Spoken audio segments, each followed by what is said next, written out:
नमस्कार।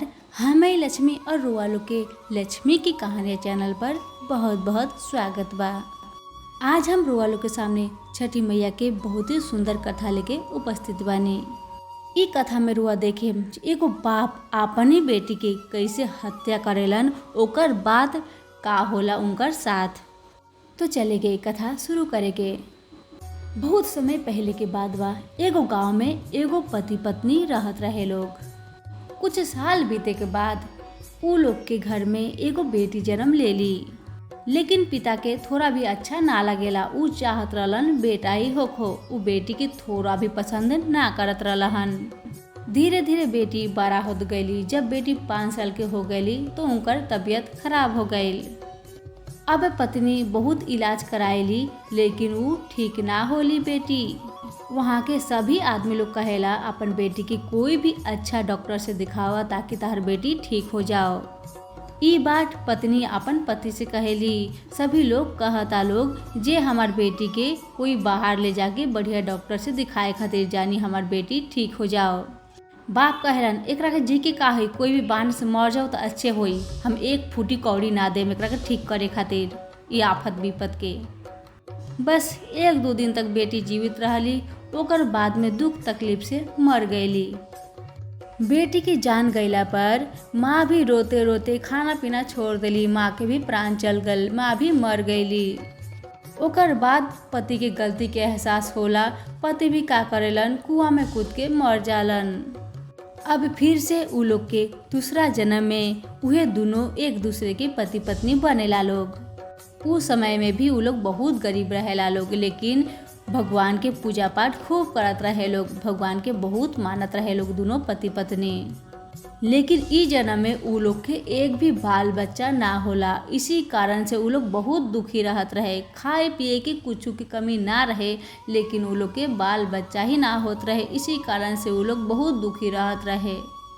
जहाँ तहाँ ओझा के पास, साधु संत के पास दौड़त रहो लोग, लेकिन उनकर एक भी बाल बच्चा ना होखो। उ लोग के दुख देखे भगवान जी साधु बाबा के रूप धारण करके उ लोग के घर में एक दिन आएनी और कहनी, बेटी ओ बेटी, एक गिलास तनी पानी पिलावा ना बेटी। अब जल्दी से घर के अंदर से पति पत्नी जल्दी बाहर आवेला लोग और बाबा के घर में बैठा के पानी और खाना पीना खूब खिलावेला लोग। बहुत आदर सम्मान करेला लोग और बाबा उ लोग के आदर सम्मान दे के बहुत प्रसन्न हो जानी और आशीर्वाद रूप में बोलेनी, जा तू लोग हमेशा खुशी रहबा। अब उ दोनों पति पत्नी कहेला, बाबा हमनी के हमेशा कैसे खुश रहे बाबा, हमनी के तो एक भी बाल बच्चा ही नहीं के होत बाबा। हम तो बाझे हो गल बनी बाबा, कौन पाप कैले बानी जे हम बाझ हो गल बनी बाबा। तब उ बाबा उ दोनों पति पत्नी के पिछला जन्म के पाप याद दिलावेलन। पिछला जन्म में भी तू ही लोग पति पत्नी रहेला लोग, लेकिन तू लोग के एगो बेटी रहेला।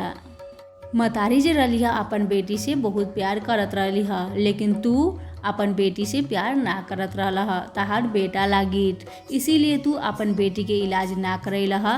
तहार बेटी मर गईली ह। यह दुख के कारण तहार पत्नी भी बेटी के गम में रोते रोते मर गईली ह। ओकर बाद तहार गलती के एहसास होला। तू भी अपन गलती के एहसास करके कुआं में कूद के मर जाला। उहे पाप तहार लागल बा जेकर कारण तहार बाल बच्चा नहीं के होकत, इसीलिए ई बाजिन वाली। अब दोनों पति पत्नी बाबा के गोर पकड़ के बोलेला लोग, हे बाबा हमरा के कुछ उपाय बताई ताकि हमने के संतान हो जाओ। अब बाबा कहेलन, चिंता मत करा, तू लोग तो लोग के संतान होई।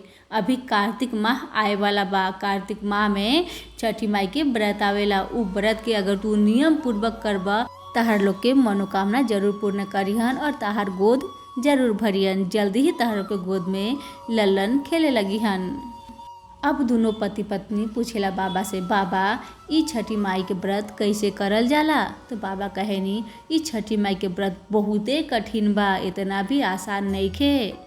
और ई व्रत में गलती से भी गलती ना होए के चाही, नाले छठी मैया बहुते गुस्सा हो जाली। ई सब के ध्यान रख के तह के ई पूजा पाठ करे के बा। अब पति पत्नी कहेनी, ठीक बा बाबा, बस रुआ छठी माई के व्रत के पूरा नियम हमरा के बता दे।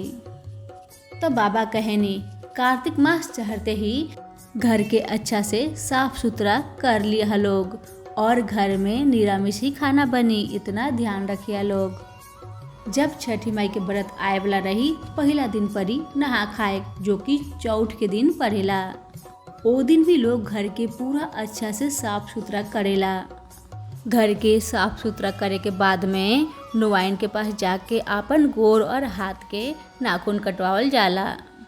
नहा खाए के दिन नियमे बा आपन गोर और हाथ के नाखून के नुआइन से कटवावल जाला, ओके शुद्ध कहल जाला। घर दुआर जब साफ सुथरा हो जाई, ओकर बाद में घर के जितना भी बर्तन रहेला जेमे हर दिन खाना पीना बनेला, उ सारा बर्तन के साइड करके रख दिया और नया अछूता बर्तन रखिया। उहे बर्तन में नहा खाए के दिन खाना बना के खइहा। पहले तू खइहा, फिर अपन पति के खिलइहा। जूठ काट खाना तू मत खइहा। तब पत्नी बर्तन उर्तन साफ करके नहा धोआ के लौकी के सब्जी बनाएली और रोटी बनाएली। नहा खाए के दिन लौकी की सब्जी खाए के ही चाहिए, नियम बाटे। और दोपहर के समय में अरवा चावल के भात बनेला और रहर के दाल बनेला और सब्जी में लौकी बनाई, आलू गोभी बनाई, बिना लहसुन प्याज के ही बनी, इतना बात के ध्यान रखे। और नहा खाए के दिन जितना भी खाना पीना बनेला सारा सामान नया होए के चाहिए। तेल मसाला सब्जी जितना भी सामान बा सारा सामान नया ही होए के चाहिए। उहे सामान से नहा खाए के दिन खाना बनावल जाला।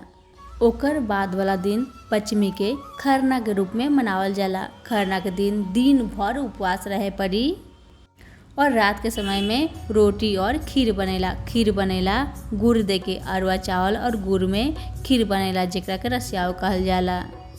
लेकिन ये रोटी और रसियाव के चूल्हा पे बनावल जाला, नया चूल्हा पे बनावल जाला, मिट्टी की चूल्हा पे, और आम के लकड़ी से ही बनावल जाला। इतना बात के ध्यान रखें। अगर आम के लकड़ी कम बा तो दूसर लकड़ी के मिक्स करके बनाए सके, में कोई दिक्कत नहीं के। खरना के दिन नियम पूर्वक छठी माई के पूजा करल जाला। पूजा करे के बाद में उहे रसियाव और रोटी खायल जाला। ओकर बाद में एक बूंद तक पानी नहीं के पिए के, जब तक छठी माई के व्रत समाप्त ना हो जाई। खरना के दिन जब खरना करल हो जाई तो जो बर्ती बारी उ पक्का में अच्छा से साफ सुथरा करके वहाँ पे फीचल चादर बिछा के वहीं पे सो जाइहन। सोए के बाद में आधा रात के उठिहन, 1-2 बजे उठ के फिर से ठेकुआ बनइहन। उहे मिट्टी वाला चूल्हा में जेमे खरना के रोटी रसिया बनाएली, उहे चूल्हा में आम के लकड़ी से ठेकुआ बनाइहन। अरग पर के ठेकुआ घी में के बनावल जाला। छठी मैया के घी में के ठेकुआ बना के अरग देवल जाला। जय गो सूप रहेला तय गो सूप में 5-5 गो करके ठेकुआ रखल जाला। अब पति पत्नी मिल के नहाए धोआए के बाद में उ लोग ठेकुआ बना लेला लोग, घी में के ठेकुआ बना के रख लेला लोग। अब भोर होते ही नहा धोआ के फल मूल लिया के डाला के सजा लेला लोग और साजी घाट में बाजा बजना के साथ वो लोग छठी मैया के घाट जाला लोग। जैसे लोग पूजा पाठ करेला वैसे ही नियम पूर्वक वो भी पूजा पाठ कर लेली। जब सजा घाट के छठी माई के पूजा हो जाला, फिर भोर में वो लोग 3 बजे भोर में घाट पे चढ़ जाला लोग, पति पत्नी बाजा बजना लेके, और छठी मैया के पूरा नियम पूर्वक से पूजा पाठ करेला लोग। जब सबेरिया घाट के पूजा पाठ कर लेला लोग, ओकर बाद में वो पत्नी बाड़ी जे बेहोश हो जाली त छठी मैया उनकर बेहोशी के हालत में उनकरा के दर्शन देली और कहेली, हम ताहर व्रत से बहुत प्रसन्न बानी, बहुत खुश बानी, तू अपन मन चाह वरदान मांगला। तब उ बेहोशी के हालत में कहेली, हे छठी मैया हमार गोद भर दी, हमार कोई भी संतान नहीं के छठी मैया हमार गोद भर दी। छठी मैया कहेली, जा ताहर सारा मनोकामना पूर्ण होई। कुछ समय बाद वहीं पे एगो बूढ़ी माई आयली और उनकर पति से कहेली, का भइल भाई, काहे बेहोश हो गइल बाड़ी। उनकर पति कहेनी, 3 दिन से उपवास बाड़ी ना, इसीलिए बेहोश हो गइल बाड़ी। तो बूढ़ी माई कहली, जा छठी मैया के पनिया में से लेके आओ, पनिया छिड़क दई, उठ जइहन। तो पति जायलन, पनिया उठा के लेके आयलन, उनकर देह में छिड़क देलन तो उनकर पत्नी उठ के बैठ जाली और बूढ़ी माई वहाँ से गायब हो जाली। तब उ सबके बताएली कि हम जब बेहोश हो गए रहनी है ना, छठी मैया हमरा के दर्शन देली है और हमरा के आशीर्वाद देली है, हमार गोद भरी और हमनी के सारा मनोकामना पूर्ण हो जाई। पति बहुत खुश भइनी, अब पत्नी के खुशी के ठिकाना नहीं खे। अब सब कोई घर चल जाला। घरे जाए के बाद कुछ महीना बीते के बाद उ लोग के गर्भ ठहर जाला और उ लोग के सुंदर सा एगो बेटा के जन्म होला और उ पति पत्नी के गरीबी भी दूर हो जाला। घर में अन्न धन के भंडार भर जाला और पति पत्नी दुनिया भर में ढोलक पिटवा देली। जेकर भी बेटा नहीं खे, जेकर भी कोई तकलीफ बा, ई छठी मैया का व्रत करा, ओसे उ सब कोई के सारा मनोकामना पूर्ण हो जाई। और तभी से सभी लोग छठी माई के व्रत करे लगल। हमार आज की कथा कैसन लागल एगो कमेंट करके जरूर बताएम। अगर कथा अच्छा लागल हुई तो एगो दूगो शेयर जरूर करेम। रुआ लोग के बहुत बहुत धन्यवाद।